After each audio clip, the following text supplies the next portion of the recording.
తాకట్లో ఉన్న మీ బంగారాన్ని విడిపించి ఆ రోజు ఆన్లైన్ రేటుకి కొంటాం. Sharma gold company. నమస్కారం, వెల్కమ్ టు సుమన్ టీవీ. నేను గీతాంజలి. ప్రస్తుతం మనం శ్రీ శ్రీ శ్రీ ఆనంద శివకామేశ్వరి సన్నిధానంలో ఉన్నామండి. మనతో పాటు ఉన్నారు మాతాజీ శ్రీ శ్రీ శివకామేశ్వరి ఆనందమయ్య అమ్మతో మాట్లాడదాం. అమ్మ నమస్కారం. శ్రీమాత్రి అమ్మ, విష్ణు సహస్రనామం విశిష్టత తెలియచేశారు ముందుగా. అలాగే ఏ నక్షత్రం వారు ఏ శ్లోకం చదువుకోవాలి విష్ణు సహస్రనామంలో అని కూడా తెలియచేస్తానని చెప్పారు. ఎదురు చూస్తూ ఉన్నాము. మరి ముందుగా అసలు పెద్ద సందేహం ఏంటంటే, ఆ ఒక్క శ్లోకం చదువుకుంటే చాలా, విష్ణు సహస్రనామం అంతా చదవాలా? ఈ ఒక్క సందేహాన్ని కూడా నివృత్తి చేయండి. యాదేవి సర్వభూతేషు శక్తి రూపేణ సంస్థిత. నమస్తశ్రీ నమస్తశ్రీ నమస్తశ్రీ నమో నమః. సర్వవ్యాపకమైనటువంటి విష్ణువు గురించి తెలుసుకునేది విష్ణు సహస్రనామం అని చెప్పుకున్నాము. దీన్ని ఎలా చదవాలి, ఎలా చదివితే, ఎందుకంటే మనం సంసారులం కదమ్మా, చిన్నవో పెద్దవో కోరికలు ఉంటూ ఉంటాయి. అవి తీరాలంటే మనకి మార్గం భగవంతుడే కదా, ఆయనే కదా. కష్టం వచ్చినా నష్టం వచ్చినా ఆయన్నే వేడుకోవాలి. ఎలా చదవాలి, నియమం ఏంటి తెలుసుకునే ప్రయత్నం చేద్దాం. తప్పకుండా. చక్కగా ఈ సంకల్పం చేసుకోవాలి ముందు. నేను చెప్తాను ఏ నక్షత్రం వాళ్ళు ఏ శ్లోకం చదవాలనేది నేను చెప్తాను. అలాగే ఏ రోజు మొదలు పెట్టాలి అంటే, ఆ నక్షత్రం యొక్క తారాబలం ఉన్న రోజు, అంటే మంచి బలం ఉన్న రోజు మొదలు తారాబలం చూసుకుని క్షేమతారలో మిత్రతారలో కానీ చక్కగా మొదలు పెట్టుకుని విష్ణు యొక్క పూజ చేసుకుని, లక్ష్మీనారాయణ పూజ చేసుకుని, పానకం వడపప్పు ఒక కొబ్బరికాయ చక్కగా నివేదన చేసుకుని పూర్తి విష్ణు సహస్రనామ పారాయణ చదవాలి. ముందుగా చదవాలి. తర్వాత నేను ఏదైతే చెప్తానో ఆ యొక్క శ్లోకాన్ని నేను ఇట్లా నా నక్షత్రం, నా యొక్క జన్మ నక్షత్ర శాంతి కోసము నేను ఇది పారాయణ చేస్తున్నాను, నన్ను అనుగ్రహించు అని ఆయన దగ్గర ముందు పర్మిషన్ తీసుకోవాలి. అంతే తప్ప నేను ఇది చెప్పాను కదా అని పుస్తకం పట్టుకుని చదవడం కాదు. ఆయన పర్మిషన్ కావాలి మీకు. ఎందుకంటే సహస్రనామాలు అంటే కొన్ని శ్లోకాల యొక్క గుంపు కదా, అందులో ఒక్క శ్లోకాన్ని మీరు తీసుకుని చదవాలి అంటే ఆయన పర్మిషన్ కావాలి.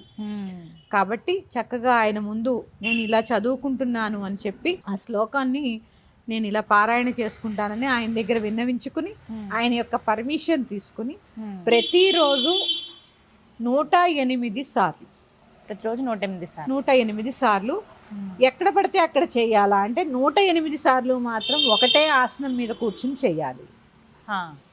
ఆ రోజు మారినా కానీ వేరే రోజు ఓకే, కానీ ఒక రోజు 108 సార్లు ఒకటే ఆసనం మీద కూర్చుని, తర్వాత మీరు ఎక్కడున్నా జపం చేసుకోవచ్చు, అది వేరు. కానీ 108 సార్లు మాత్రం ఒక చోట కూర్చుని ఒకే ఆసనం మీద కూర్చుని చక్కగా ఆ యొక్క మంత్రాన్ని అనుష్ఠానం చేసుకోవాలి. ఇక్కడ మంత్రం అని ఎందుకన్నాను అంటే, మానతా త్రాయితే ఇది మంత్ర, ఏదైతే మనం మననం చేస్తూ ఉంటామో అదే మంత్రం అయిపోతుంది. కాబట్టి చక్కగా చేసుకుని సంకల్పం చేసుకోండి. నేనైతే అసలు ఎప్పుడూ చదువుకోవాలని చెప్తాను. మనం జీవించినంత కాలం మన నక్షత్రం అదేగా. అవును. ఆ నక్షత్ర శాంతి, మనం చల్లగా ఉండాలి అంటే నక్షత్ర శాంతిగా ఉండాలి ఎప్పుడు. చూడండి, ఎందుకంటే చూడండి, ఒక నక్షత్రానికి ఏలినాటి శని, ఒక నక్షత్రానికి ఏవో పంచగ్రహ కూటములని, ఇవా చాలా వస్తూ ఉంటాయి కదమ్మా. మన నక్షత్రం అలా మనం ఎప్పుడు భగవంతుడి అండలో ఉంటే ఎలాంటి ప్రమాదాలు ఉండకుండా శాంతిగా ఉంటాం. ఇలా చదువుకున్న తర్వాత కొందరు 41 రోజు 108 రోజులని సంకల్పం చేసుకుంటారు. వీటిల్లో కూడా చేసుకున్న తర్వాత ఈ జపం అంతా కావించి 41వ రోజు కానీ 108వ రోజు కానీ అన్నదానం చేయాలి. ఎందుకంటే ఏనిగైనా శాంతి అన్నశాంతే. మరి ఈ అన్నదానం ఎక్కడ చేయాలంటే దేవాలయాల్లో చేస్తూ ఉంటారు, పీఠాల్లో చేస్తూ ఉంటారు. ఎక్కడ మీకు వీలైతే అక్కడ కొన్ని మీ స్తోమతను బట్టి చక్కగా కాసిన బియ్యమో పప్పు ఉప్పు చక్కగా ఇవ్వండి, చాలు. లేదు మీకు ఇంకా ఉంది, ఇంట్లో చేసుకోండి, 10 మందిని పిలిచి చక్కగా అన్నశాంతి జరగాలి. ఇవి నియమాలు. ఇవి ఖచ్చితంగా అందరూ పాటించవాలి. అన్ని నక్షత్రాలు వాళ్ళు పాటించాలి. ముందు ఇది ఏ పాదానికి ఆ పాదం చెప్తారా? అలా ఉంటుంది. ఇక అశ్విని నక్షత్రానికి సంబంధించినటువంటి శ్లోకాలు చెప్పుకునే ముందు మంగళ శ్లోకాలు, వాటి యొక్క విశిష్టత తెలుసుకుందాము. చక్కగా ఈ 108 సార్లు జపం చేసే ముందు ఈ మంగళ శ్లోకాలు చదువుకోండి. ముందుగా మొదటి శ్లోకము, శుక్లాంబరధరం విష్ణుం శశివర్ణం చతుర్భుజం ప్రసన్నవదనం ధ్యాయేత్ సర్వవిఘ్నోపశాంతయే. ఈ శ్లోకానికి కొద్దిగా క్లుప్తంగా అర్థం తెలుసుకునే ప్రయత్నం చేద్దాం. శుద్ధమైనటువంటి ధవళ వస్త్రాన్ని, ధవళ వస్త్రము అంటే తెల్లని వస్త్రాన్ని ధరించిన వాడు, సర్వవ్యాపకుడు, చంద్రకాంతి వంటి ఛాయ కలవాడు, చతుర్భుజుడు, ప్రసన్న వదనంతో ప్రకాశించేటటువంటి వినాయకునికి, గణపతికి, అంటే సర్వ విఘ్న నివారణార్థము నేను గణపతిని ధ్యానిస్తున్నాను అని చెప్పి ఇక్కడ మనకి చెప్పడం జరిగింది. అంటే గణపతిని పూజించందే ఏ పూజ పూర్తి కాదు కాబట్టి మొదటగా ఆ గణపతిని ప్రార్థించుకుని తర్వాత వ్యాసం వశిష్ఠ నప్తారం శక్తే పౌత్రమకల్మషం పరాశరాత్మజం వందే శుకతాతం తపోనిధిం. ఈ శ్లోకం కూడా ఎందుకంటే చూడండి, గణపతిని తర్వాత గురువు, మనకి విష్ణు సహస్రనామాన్ని అందించినటువంటి గురువు అయినటువంటి వ్యాస మహర్షి, వశిష్ఠుని మునిమనవడు, శక్తి మహర్షి మనవడు, పరాశరుని పుత్రుడు, శుకుని తండ్రి అయినటువంటి తపోనిధి అయినటువంటి వ్యాసునికి వందనము చేస్తున్నాను. ఇక్కడ వ్యాసుడికే కదా, వ్యాసం వశిష్ఠ నప్తారం శక్తే పౌత్రమకల్మషం, పుత్ర పౌత్ర మనం చదువుతూ ఉంటాం కదా. ఇలాంటి వ్యాసుడికి ఆయన వ్యాసుడి యొక్క వంశక్రమం అన్నమాట ఇదంతా. అలాంటి వ్యాసుడికి వందనము. తర్వాత వ్యాసాయ విష్ణు రూపాయ, వ్యాసుడి గురించి ఆయన యొక్క పరంపర తెలుసుకున్నాం. తర్వాత వ్యాసాయ విష్ణు రూపాయ వ్యాస రూపాయ విష్ణవే నమో వై బ్రహ్మ నిధయే వాసిష్ఠాయ నమో నమః. ఇప్పుడు ఆ వ్యాసుడు వారికి నమస్కారం చేసుకుంటున్నాం. ఏమని? వ్యాసుడు నారాయణుడి యొక్క అవతారం. అందుకే చూడండి, మనం సదాశివ సమారంభం వ్యాసశంకర మధ్యమాం, అంటే ఇటు శంకరుడు అటు విష్ణువు ఇద్దరు.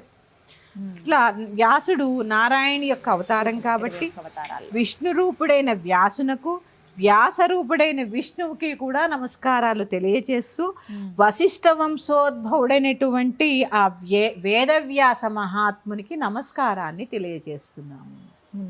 ముందుగా గణపతి ప్రార్థన, వ్యాసుడి యొక్క వంశం ఏంటి అనేది తెలుసుకున్నాము. ఇప్పుడు వ్యాస మహర్షికి నమస్కారం చేసుకున్నాము. తర్వాత ఎవరి గురించి చదువుతున్నాం అనేది మనం తెలుసుకుంటున్నాం. ఎవరు? అవికారాయ శుద్ధాయ నిత్యాయ పరమాత్మనే సదైక రూపాయ విష్ణవే సర్వజిష్ణవే. ఎంత బాగుందో క్రమం, చూసారా? ఇప్పుడు ఆ విష్ణువు గురించి తెలుసుకుంటున్నాం. ఏ వికారము లేనటువంటి శుద్ధుడు, నిత్యుడు, పరమాత్మ, సదా ఏకరూపంతో విరాజిల్లే దివ్య రూపధారి, సమస్తమును జయించేటటువంటి స్వభావం ఉన్నటువంటి విష్ణువుకి నమస్కారము. విష్ణవే సర్వజిష్ణవే, అంటే సర్వము జయించేటటువంటి లక్షణము, స్వభావము కలిగినటువంటి విష్ణువుకి నమస్కారము. ఇప్పుడు అర్థమైందా? విష్ణు సహస్రనామ పారాయణ వల్ల సర్వత్రా జయము కలుగుతుంది. ఇక తర్వాత శ్లోకం, మరి విష్ణువు గురించి చదువుకున్నాము. అసలు ఇది చదివితే ఏమొస్తుంది అనేది తెలుసుకుందాం. యస్య స్మరణ మాత్రేణ జన్మ సంసార బంధనాత్ విముచ్యతే నమస్తస్మై విష్ణవే ప్రభ విష్ణవే. ఓం నమో విష్ణవే ప్రభ విష్ణవే. ఇవన్నీ కూడా మంగళమైనటువంటి శ్లోకములు. దీని యొక్క అర్థాలు తెలుసుకుంటే మనసు పులకిస్తుందమ్మా, కొన్ని అర్థాలు తెలుసుకుంటుంటే. ఇక ఈ శ్లోకానికి, ఎవరిని స్మరించినంత మాత్రము చేత జన్మ మొదలైన సంసార బంధాలన్నీ తొలుగుతాయో సర్వసమర్థుడైనటువంటి ఆ విష్ణువుకి నమస్కారము. ఏముంది? ఓం నమో విష్ణవే ప్రభ విష్ణవే. అలాంటి విష్ణు సహస్రనామాన్ని ఇప్పుడు మనం తెలుసుకోబోతున్నందుకు మనం అందరము కూడా ధన్యులం. ఈ మంగళ శ్లోకములు అనేవి చక్కగా అందరూ ప్రతిరోజు చదువుకోవాలి. ఈ 108 సార్లు చదివే ప్రతిరోజు ఇవి చదువుకోవాలి. ఇవి చదువుకొని ఆ శ్లోకాన్ని, నేను చెప్పినటువంటి ఆ శ్లోకాన్ని చక్కగా త్రికరణ శుద్ధి కావించి 108 శ్లోకాలు జపం చేస్తున్నప్పుడు ఫోన్ స్విచ్ ఆఫ్ చేయండి. ఆడవాళ్ళు జపం చేస్తుంటే కాసేపు ఇంటి పనులు, మనుషుల్ని ఆ సమయానికి వాయిదా వేసుకుని, నాకు తెలిసి ఇంకా టైం అని అంటే బ్రహ్మముహూర్తంలో లేచి చక్కగా ఒక అలవాటు కూడా అయిపోతుంది కదా. దంపతులు ఇద్దరు కూర్చొని చేసుకుంటే ఇంకా ఆనందం. అవునే, ధర్మేచ అర్థేచ కామేచ నాతిచరామి కదా. ధర్మం కదా ఇది, భగవంతుడిని ధ్యానించడం గృహస్థు యొక్క ధర్మం కదా. ఎందుకని చక్కగా ఇద్దరు కూర్చుని ధ్యానిస్తే ఇంకా ఇంకా చాలా వృద్ధి జరుగుతుంది. ఇప్పుడు అదే చెప్పుకున్నాం. ఏం చెప్పుకున్నాం? విష్ణవే సర్వజిష్ణవే. ఏంటి అర్థము అంటే దేన్నైనా జయించేటటువంటి స్వభావం కలవాడు. అందుకే రాక్షస సంహారం చేస్తే ఎక్కడా ఆయనకి అపజయం అంటూ ఉండదు, అందరినీ సంహరించిన వాడు కదా. అందుకని ఇలాంటి విష్ణు సహస్రనామం మనం త్రికరణ శుద్ధిగా మనోవాక్కాయ కర్మలు, మనస్సు వాక్కు కర్మ, ఈ మూడిటిని శుద్ధి గావించుకుని, ఈ మూడు శుద్ధి గావిస్తే నాలుగోది దొరుకుతుంది, అదే అంతఃకరణ శుద్ధి. ముందు ఈ మూడు శుద్ధి గావించుకుని చక్కగా ప్రశాంతంగా కూర్చుని ఆలోచనలు అన్నీ కూడా విష్ణుపాదముల చెంత ఉంచి చేసుకోండి. ఇక శ్లోకాల్లోకి వెళదాం.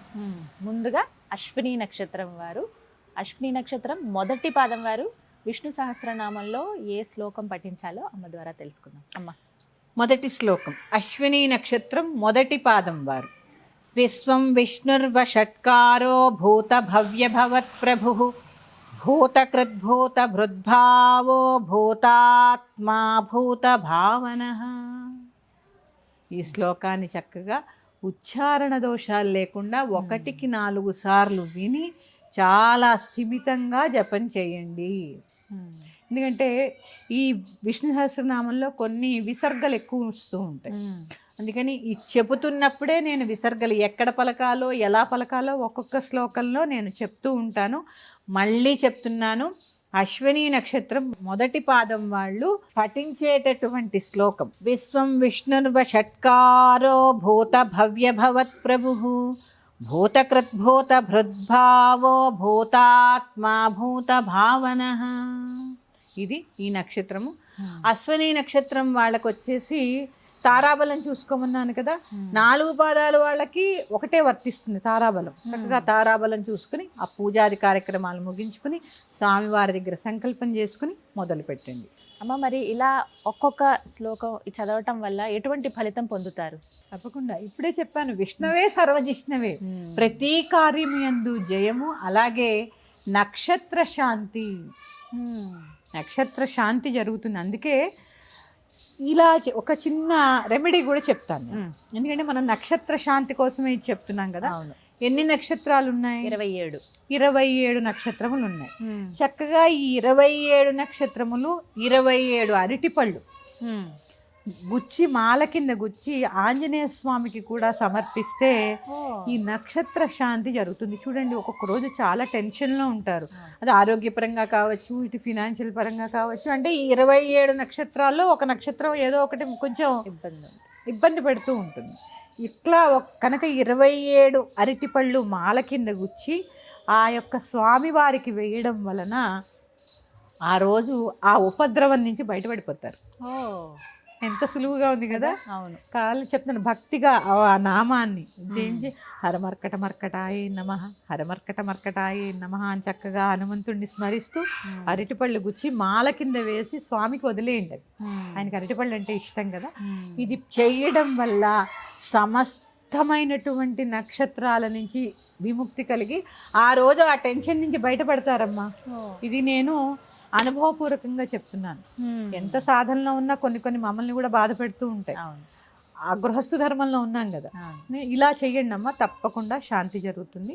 అశ్విని నక్షత్రం వాళ్ళు చదువుకోనేటటువంటి విష్ణు సహస్రనామ స్తోత్రంలో మొదటి శ్లోకం తెలుసుకుందాం. చక్కగా వివరించారమ్మా. మరిన్ని పాదాలు మరికొన్ని వీడియోస్ ద్వారా, అన్ని 108 అంటే చాలా వీడియోస్, సిరీస్ ఆఫ్ వీడియోస్ రాబోతున్నాయి కాబట్టి అందరికీ ఉపయోగపడే విధంగా, అందరికీ ఆ విష్ణు అనుగ్రహం కలిగే విధంగా మీ మాటల్లో తెలుసుకోవడం సంతోషం. ధన్యవాదాలు. శ్రీమాత్రే.